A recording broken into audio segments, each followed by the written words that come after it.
Hello everyone, welcome to the Manula classes in the session of daily news analysis.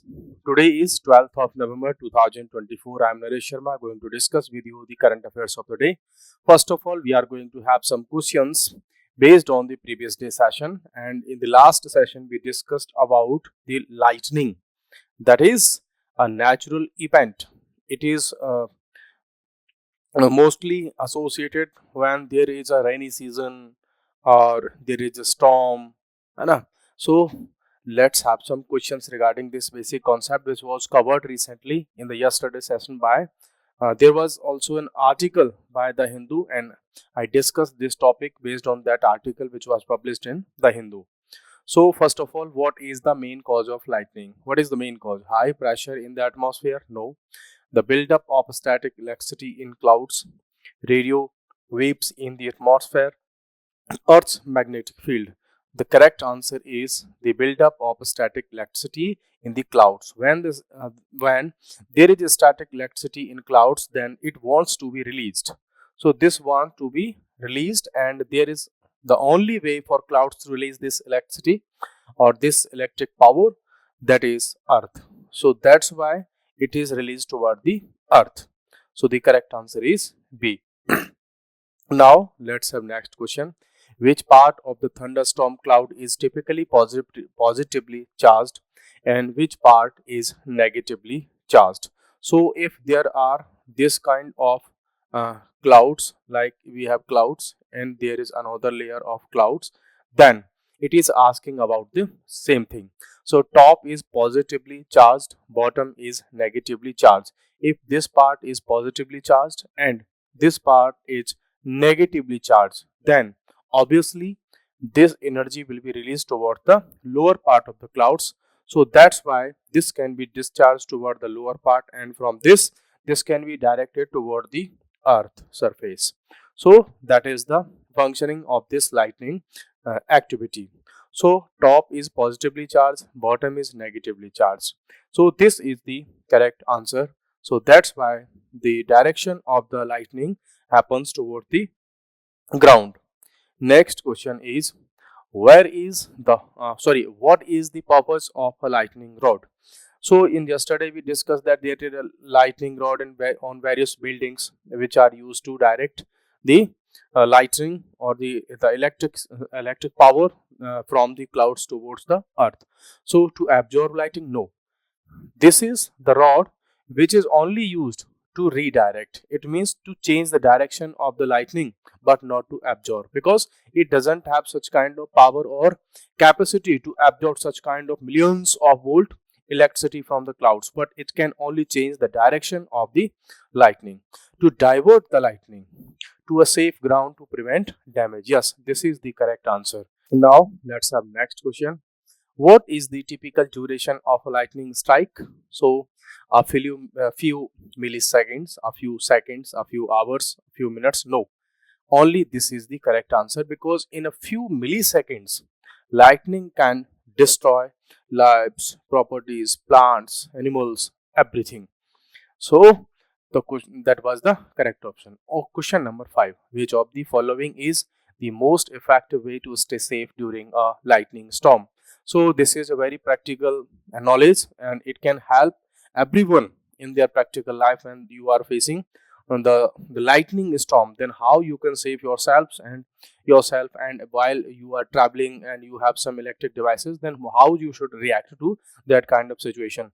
Stand under a tree for shelter? No, because in yesterday session I discussed it, that if this is ground and if this is tree, so trees have higher height, more height than the ground. So this portion is nearer to the clouds, then it is easy to transport the energy. So the trees have, these are not safe. Stay inside a building or car? Yes, is maybe considered. Next, use electric appliances? No, this is the death penalty. This can become a death penalty, fatal, if you are using electrical appliances while facing the lightning storm. So don't use this.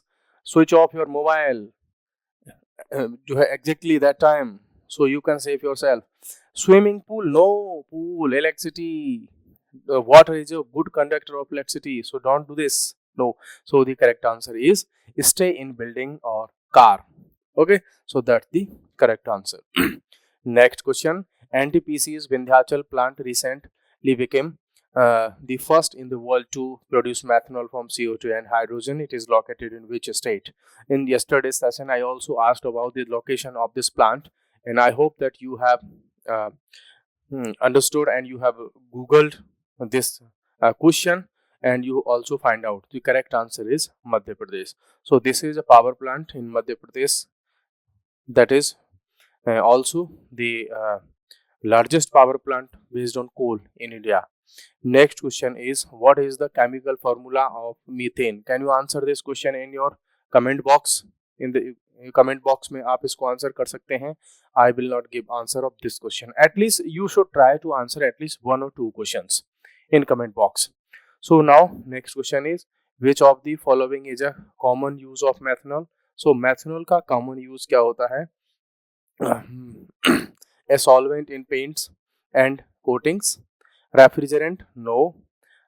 In the production of ozone layer? No. Good food preservative? No, because it's a poison, so it cannot be used to preserve food. Even if very small amount of methanol, if it is get mixed in the food, and if someone consume this food, then it may prove to be fatal. It can lead to the death. So the correct answer is A, because it is being used in paints and coatings industry. So that is the correct option. Next question is, methanol can be toxic when ingested. Which of the following is a major effect of methanol poisoning? So methanol poisoning का major effect क्या हमारे ऊपर हो सकता है? Kidney failure या skin rashes, increase heart rate, impaired vision, potentially leading to blindness. Yes, this is the correct answer. If somebody get ingested what is methanol, then it may at initial level it can impair your vision. Okay, after consumption of methanol you will find that your vision will be blurred. You will find that you are not able to see things properly with your eyes, and on the later stage it can lead to blindness, complete blindness. So always away from this poison. Next question. Which of the following is a major industrial use of methanol? So what is the major industrial use? Production of plastics and synthetic fibers. Yes, this is the correct. No ammonia, no gasoline, no manufacturing of sulfuric acid. So this is the correct option. Now we are going to have some important news and current affairs GK for today. So UN raises alarm as climate talks begin in Azerbaijan. Now we are having COP29, that is Conference of Parties meeting number 29. और ये इस party का जो meeting है ये start हो चुका है कहाँ पर? अजरबैजान में. अजरबैजान की कैपिटल है that is Baku, and this is the place where this time COP29 is being held and hosted by this country.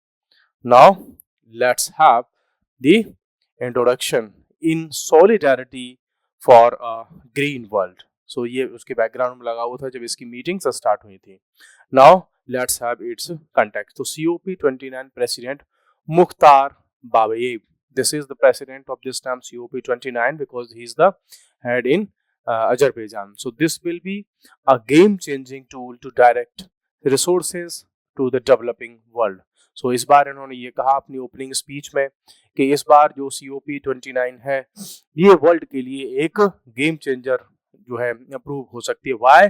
Because यहाँ से हम रिसोर्सेज को डायरेक्ट करेंगे कहाँ पर? डेवलपिंग वर्ल्ड के लिए.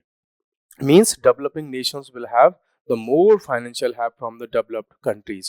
So 2000 COP29 begins in Baku. ये places आपको क्वेश्चंस में many times आपको देखने को मिलेंगे. और इसका कंसर्न क्या है?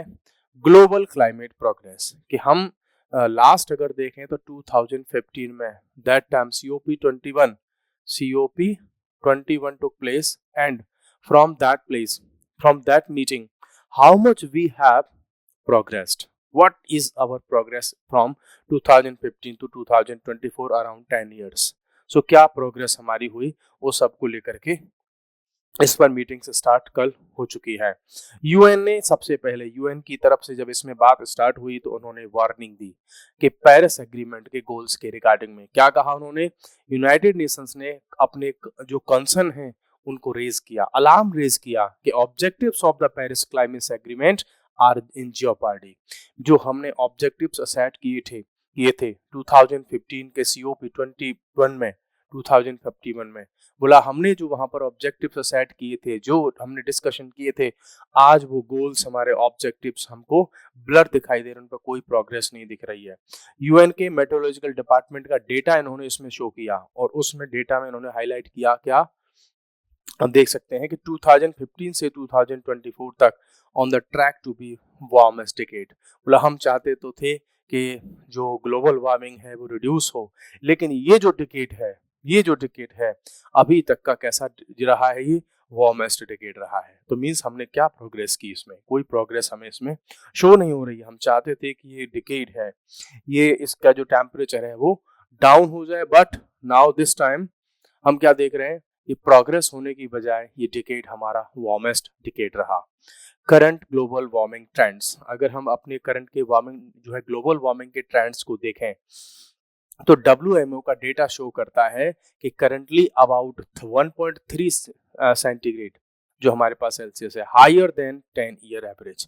10 ईयर के एवरेज से हम अपने यहाँ 2024 का जो हम एवरेज डेटा देख रहे हैं टेम्परेचर का, वो ज़्यादा दिख रहा है, जो कि 1.2 से लेकर के और 2024 ऑलरेडी 1.54 तक पहुंच गया है प्रीवियस ईयर के कंपैरिजन में। अगर हम इसको देखेंगे तो मींस कहाँ 1.2 हुआ करता था और कहाँ हम पहुंच गए हैं 1.54 सेल्सियस पर पहुंच चुके हैं।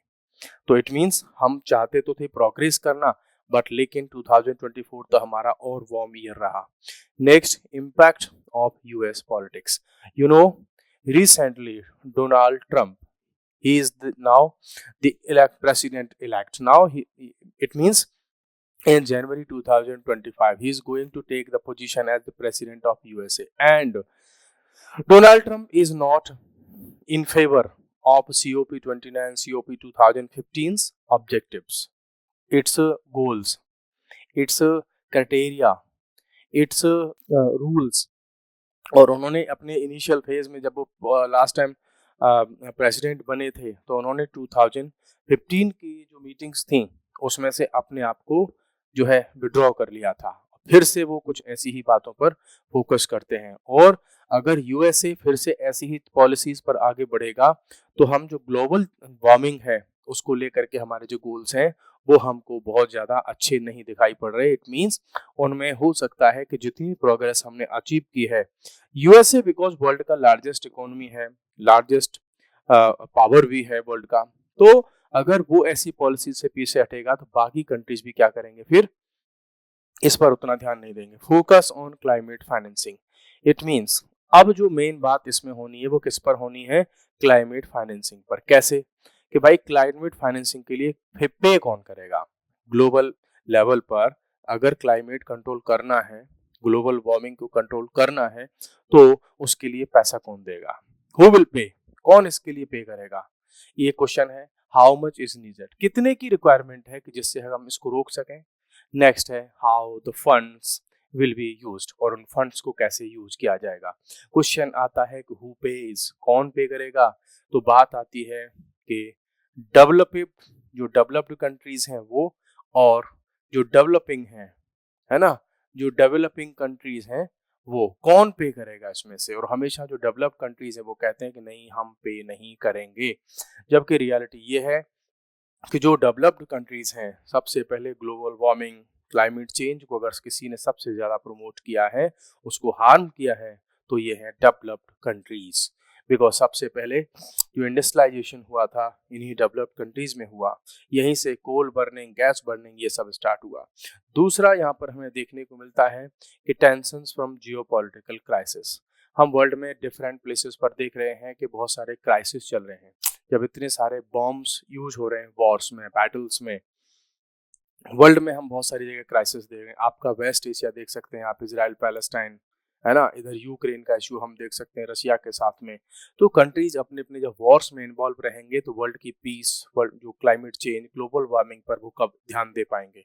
सो ये भी अपने लिए अभी एक प्रॉब्लम है पूरे वर्ल्ड के लिए, और स्पेशली COP29 की सक्सेस के लिए। नेक्स्ट है COP29 as the finance COP। It means इस COP को हम फाइनेंस COP भी कह सकते हैं। क्यों? Because in this COP conference of parties 29, इसमें सारा फोकस रहने वाला है किस पर? फिनांस पर, कि कौन इसको पे करेगा, कहाँ से पैसा आएगा, कैसे इसका यूज होगा, है ना। इन सब को लेकर के सारा मेन फोकस होगा।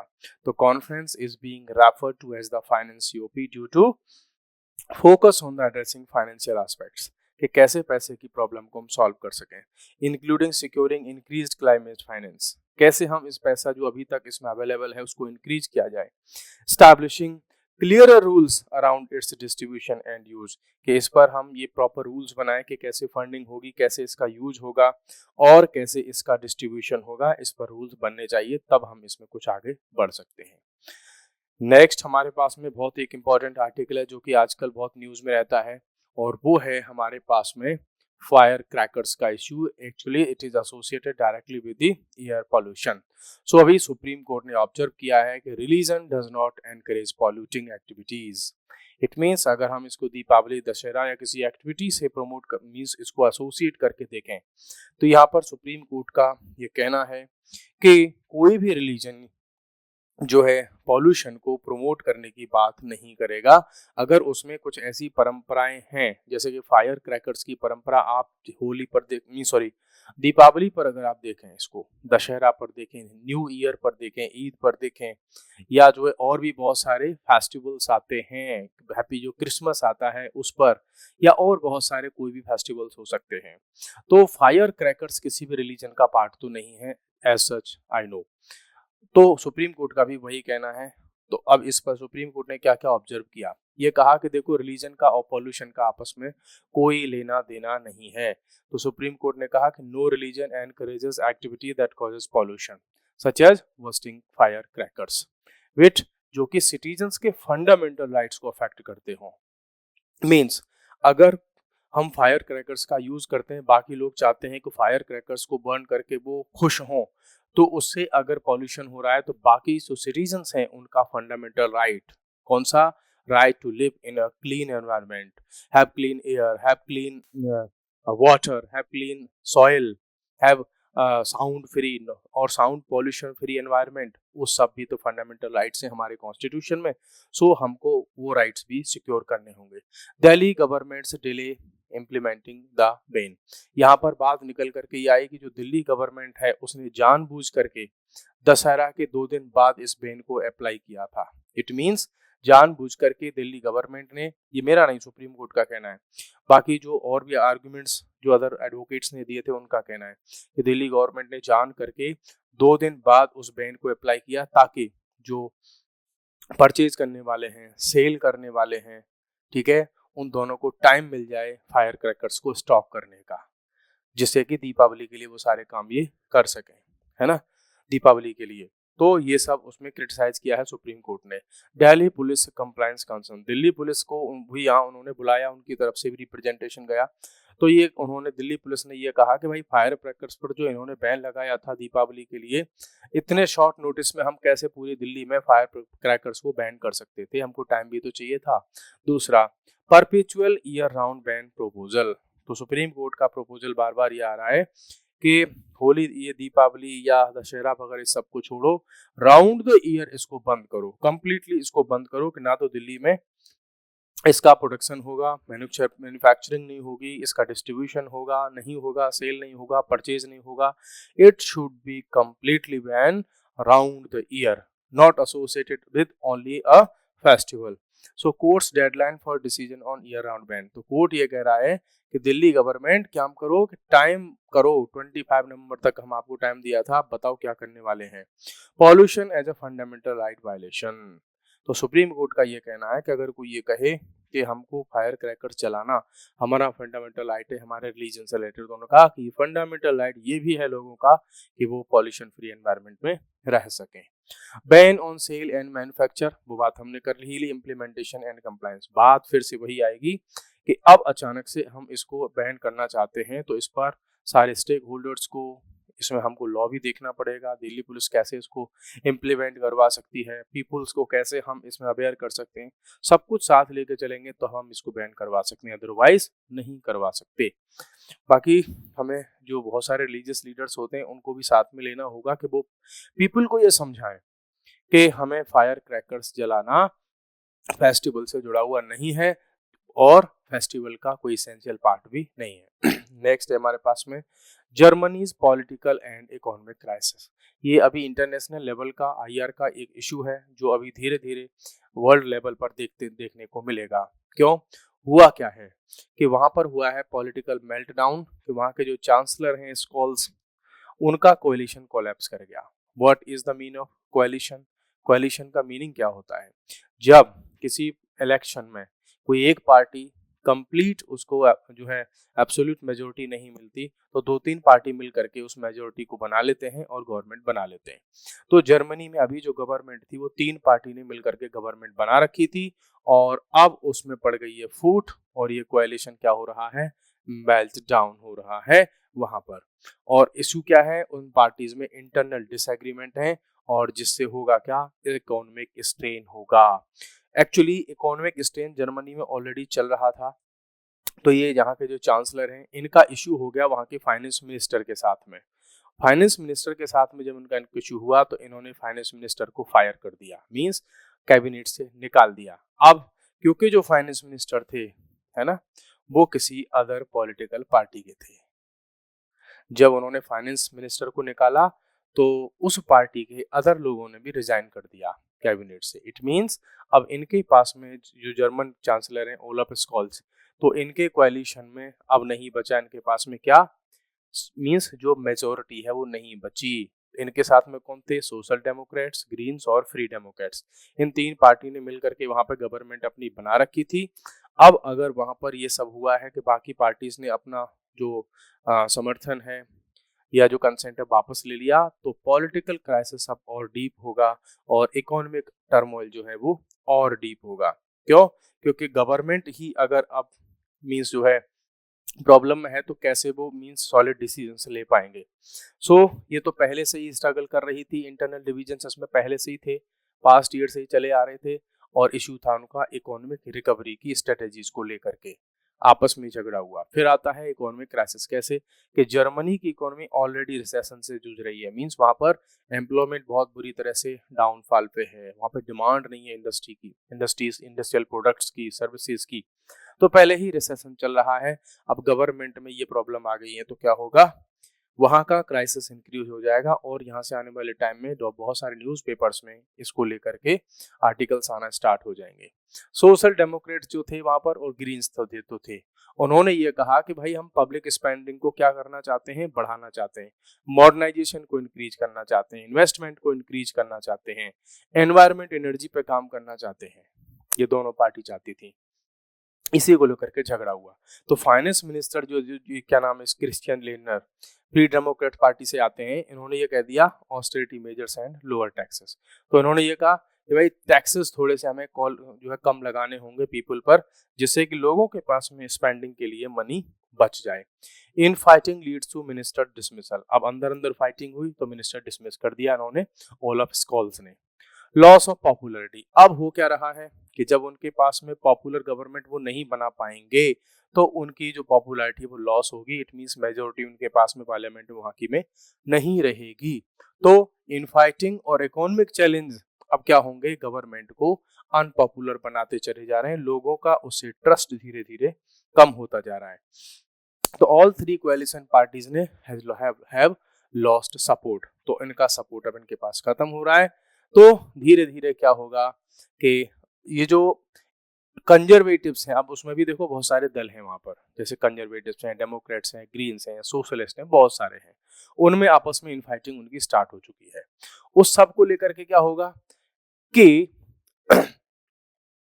जो उनको सपोर्ट मिल रही है, मेजोरिटी की सपोर्ट है, वो धीरे धीरे डाउन हो रही है उनकी पॉलिसीज को लेकर के।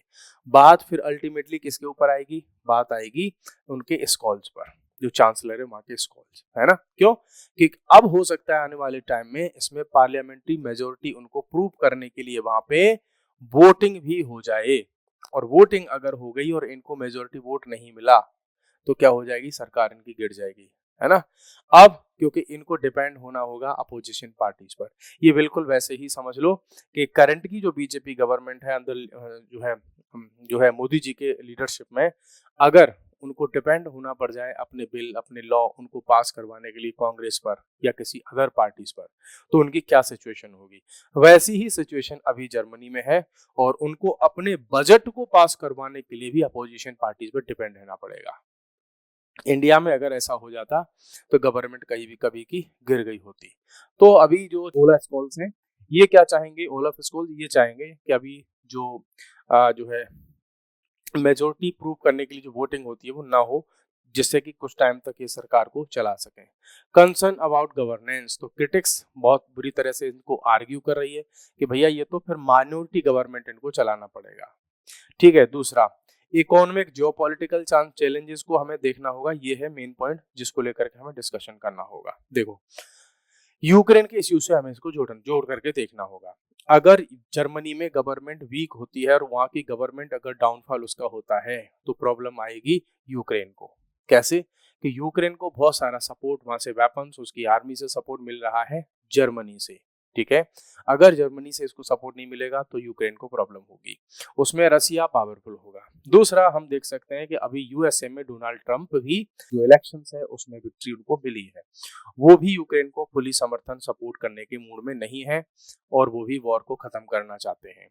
इधर ट्रंप जो कि यूएसए के प्रेसिडेंट अभी होने वाले हैं, अब जैसे कि जर्मनी है ये भी नेटो का मेंबर है ना, तो वो भी नेटो को लेकर के बहुत ज्यादा अच्छे आइडियाज नहीं रखते हैं, अच्छे विचार नहीं रखते हैं, इसको बंद भी करने की बात करते हैं, बहुत ज्यादा एक्सपेंडिचर को कम करने की बात करते हैं, इक्वल एक्सपेंडिचर की बात करते हैं। मींस ट्रंप ये कहते हैं कि जो भी नेटो के मेंबर कंट्रीज हैं वो सब इक्वल पे करें नेटो में, यूएसए अकेला पे नहीं करेगा। इधर जर्मनी ऑलरेडी अपनी इकोनॉमिक सिचुएशन में अपनी इकोनॉमिक क्राइसिस की ओर बढ़ रहा है, तो जर्मनी के लिए प्रॉब्लम होगी, यूक्रेन के लिए प्रॉब्लम होगी, यूरोप के लिए प्रॉब्लम होगी। वर्ल्ड की बहुत सारी जो टेक्नोलॉजिकल एडवांसमेंट्स हैं, टेक्नोलॉजिकल सप्लाईज हैं, वो जर्मनी से वर्ल्ड को आती हैं। बहुत सारी चीजें फिर क्या हो जाएंगी, कॉस्टली हो जाएंगी, बिकॉज जर्मनी में अगर इकोनॉमिक क्राइसिस होगा। जर्मनी में इंडिया के लाख्स ऑफ पीपल रहते हैं, मिलियंस ऑफ पीपल रहते हैं जो स्पेशली एजुकेशन के लिए जाते हैं, साइंस एंड टेक्नोलॉजी के लिए, उनको लेकर भी प्रॉब्लम इंडिया को हो सकती है। वहां पर अब पॉलिटिक्स शिफ्ट होगी, यूक्रेन की पॉलिसी जो अभी ये चला रहे थे उसमें भी चेंज देखने को मिलेगा अगर ये पार्टी से हट जाते हैं, तो अगर अपने पद से हट जाते हैं। Call for immediate confidence vote, अब अगर ऐसा हो गया, जो कॉन्फिडेंस प्रूव करने के लिए वोटिंग होती है पार्लियामेंट में, अगर ये आ गई और ये हार गए तो सब कुछ चेंज हो जाएगा, नई गवर्नमेंट ही वहां पर बनानी इनको पड़ेगी। नेक्स्ट आ जाते हैं trial reforms promoting mediation among new chief justice priorities. तो अभी रिसेंटली इंडिया के 51st chief justice of India appoint हुए हैं, और उनकी प्रायोरिटीज में क्या क्या है। एक तो ट्रायल रिफॉर्म्स, जो लोअर कोर्ट्स में ट्रायल होते हैं उनमें रिफॉर्म्स करना, मीडिएशन को प्रमोट करना, मींस बहुत ज्यादा जो कोर्ट्स में लड़ाइयाँ होती हैं, इट मींस जो प्रोसीडिंग्स होती हैं, लिटिगेशन होती है, वो ना हो, मीडिएशन से प्रॉब्लम सॉल्व हो जाए। और ये इनकी क्या है, जो नए चीफ जस्टिस ऑफ इंडिया है इनकी प्रायोरिटी में है, अदर प्रायोरिटीज के साथ में। तो ये जुडिशियल रिफॉर्म्स में इन चीजों पर फोकस करेंगे। So Mister Khanna has been appointed as the chief justice of India, that is 51st by the president of India, that is Shrimati Draupadi Murmu. तो इन्होंने इनको अपॉइंट किया, और every time Supreme Court high के जो जजेस होते हैं वो प्रेसिडेंट के द्वारा ही अपॉइंट किए जाते हैं। नाम क्या है, नाम है इनका संजीव खन्ना। इनको 51st chief justice of India appoint किया गया है। कोर प्रिंसिपल्स पर किन पर काम करेंगे ये, कि इक्वल ट्रीटमेंट, सबको इक्वली ट्रीटमेंट मिले, फेयर अपॉर्चुनिटी मिले जस्टिस में सबको, ऐसा नहीं गरीब आदमी सुप्रीम कोर्ट आ ही नहीं सकता, अनवाइज्ड एजुकेशन हो ऑल सिटीजन्स के लिए, मीन किसी बेसिस पर उनका स्टेटस, उनकी वेल्थ, उनकी पावर किसी को ध्यान में नहीं रखना है, बस ये देखना है कि वो लॉ के सामने सभी इक्वल हैं। ये इनका कहना था अपनी स्पीच में। जुडिशरीज कॉन्स्टिट्यूशनल ड्यूटी, जज साहब ने ये कहा कि भाई जो चीफ जस्टिस ऑफ इंडिया है उनका ये कहना था कि जो जुडिशरी है उसकी कॉन्स्टिट्यूशनल ड्यूटी है क्या? कॉन्स्टिट्यूशनल ड्यूटी ये रही, और वो कहते हैं ensure easy access to justice. Constitutional duty है किसकी? जुडिशरी की। वो क्या ड्यूटी है? कि सबके लिए जो जस्टिस है वो इजी हो जाए, कि लोग जस्टिस को इजीली एक्सेस कर पाएं, और स्पेशली इसमें बात अगर हो रही है सबके लिए equal justice, easily accessible justice की बात हो रही है, इट मींस कॉमन पीपल को भी बड़ी जल्दी से उनको न्याय मिल जाए, जस्टिस मिल जाए। Judiciary's plays an integrated, distinct और इंडिपेंडेंट रोल। किसमें? गवर्नेंस में, जिसमें वो गार्जियन ऑफ द कॉन्स्टिट्यूशन बन करके काम करती है। क्वेश्चन मल्टीपल टाइम्स आया है, who is the guardian of the constitution? तो हमारी जो जुडिशरी है वो है। फंडामेंटल राइट्स का गार्जियन कौन है, प्रोटेक्टर कौन है? तो वो भी जुडिशरी है, सुप्रीम कोर्ट, हाई कोर्ट से। ये ध्यान रखिएगा हमेशा, यहाँ से मल्टीपल टाइम्स क्वेश्चंस आते रहते हैं। Judiciary as the protector of right, तो हमेशा ये राइट्स को प्रोटेक्ट करने का काम करती है। Being protector of citizens rights and dispute resolvers, इस तरीके से भी काम करती है।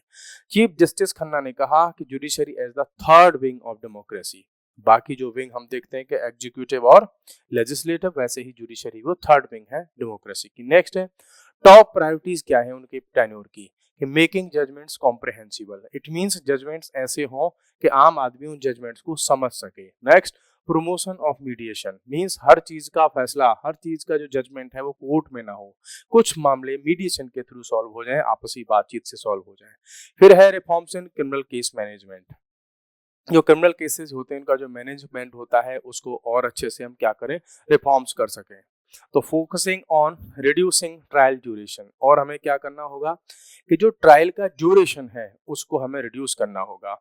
यू नो कि इंडिया की जो जेल्स हैं उनमें lakhs of people, even crore people भी हो सकते हैं जो अंडर ट्रायल हैं। अभी एक डेटा आया था जिसमें 75% जो जो प्रिजनर्स हैं वो अंडर ट्रायल हैं, मींस अभी उनका ये फैसला ही नहीं आया, जजमेंट ही नहीं हुआ कि वो इनोसेंट हैं या वो क्रिमिनल हैं या वो विक्टिम हैं, ये फैसला ही नहीं हुआ। तो ये कहते हैं, और वो कब होता है? जब ट्रायल कोर्ट की प्रोसेस पूरी हो जाती है। तो मींस ट्रायल को हमें फास्ट करना होगा। Efforts to simplify legal procedures, जो लीगल प्रोसीजर्स हैं उनको बहुत ही सिंपल करना होगा। मींस कई बार क्या होता है कि आपके पास में सारे प्रूफ हैं, आपने मोबाइल की रिकॉर्डिंग दे दी, वीडियो की रिकॉर्डिंग दे दी, फिर भी वो जो अनदर पार्टी के जो एडवोकेट्स होंगे वो उसको केस को बहुत लंबा खींच देंगे, बोल देंगे कि पहले इस वीडियो की, ऑडियो की, इस व्हाट्सएप चैट की फॉरेंसिक इंक्वायरी, फॉरेंसिक जांच इसकी करवाओ, तब मानेंगे कि ये प्रूफ और है भी या नहीं। क्योंकि अब तो एआई से भी ये चीजें बनना स्टार्ट हो गई हैं तो और कॉम्प्लेक्स हो गया है। नेक्स्ट है हमारे पास में स्वेरिंग इन सेरेमनी, जब इनकी हुई तो यहाँ पर हमारे जो प्रेसिडेंट थे, वाइस प्रेसिडेंट, प्राइम मिनिस्टर थे, वो सब राष्ट्रपति भवन में जो है अवेलेबल थे। टेन्योर की अगर हम बात करें तो भाई बहुत लंबा इनका टेन्योर होने वाला नहीं है, बिकॉज 6 मंथ इनके पास में बचे हैं। 2025 में मई 13 को ये रिटायर हो जाएंगे, इनसे पहले डीवाई चंद्रचूड़ सर रिटायर हो चुके हैं। ठीक है, अब देखो समय है जिसकी हम बोलते हैं ना टाइम, भाई टाइम कब पलट करके किसी का वापस आ जाए पता नहीं चलता। यहाँ पर बात हो रही है कि ये जो आज मिस्टर जो खन्ना आज जज बन रहे हैं, that is chief justice of India, एक टाइम था कि इनके अंकल थे एचआर खन्ना, सीनियरिटी में इनका नंबर था चीफ जस्टिस ऑफ इंडिया बनने में, लेकिन उस समय पर इंदिरा गांधी की गवर्नमेंट थी और टाइम था आपका इमरजेंसी का, तो वो हमेशा फेवर में होते थे सिटीजन्स के राइट्स के फेवर में, फंडामेंटल राइट्स के फेवर में। तो वो जो इंदिरा गांधी की गवर्नमेंट थी जो चाहती थी कि वो जो जुडिशरी है वो गवर्नमेंट के इशारों पर नाचे, तो ये जो जस्टिस सर थे एचआर खन्ना सर, इन्होंने उनके इशारों पर नाचने से मना कर दिया था। तो एक्चुअल में नंबर इनका था चीफ जस्टिस ऑफ इंडिया बनने का, लेकिन इनको हटा करके किसी और को चीफ जस्टिस बना दिया गया था, और आई होप वो जस्टिस बेग थे उनको बना दिया गया था, है ना, इनको हटा करके। सो आज उन्हीं का जो भतीजा है आज वो चीफ जस्टिस ऑफ इंडिया है और कांग्रेस पावर में नहीं है। तो समय किस तरीके से चेंज होता है। अब हमारे सामने क्या क्या कुछ चैलेंजेस की भी इन्होंने बात की कि भाई बहुत सारे केस है हमारे पास बैकलॉग में, उनको हमें बहुत जल्दी उनमें जो डिले हो रखा है उसको समाप्त करना होगा। Making litigation affordable and accessible, India में लिटिगेशन बहुत ही कॉस्टली है, आम आदमी उस लिटिगेशन के प्रेशर को, उसमें जो मनी लगता है जो पावर लगती है, जो अप्रोच लगती है, जो जुगाड़ लगती है, उस वो आम आदमी के लिए है ही नहीं। कई बार तो ये कहा जाता है कि जुडिशरी में जो लोग जाते हैं, वो आम आदमी वहाँ जुडिशरी में जो है उसको न्याय नहीं मिल पाता। मोस्ट ऑफ द टाइम्स ऐसा हमें देखने को मिलता है as a criticism.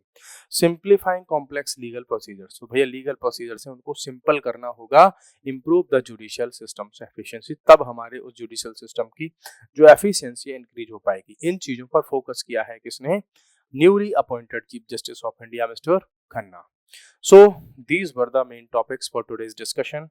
And guys, we will meet in another session with all more important topics and with more questions based on the today's session. So तब तक के लिए bye bye, take care.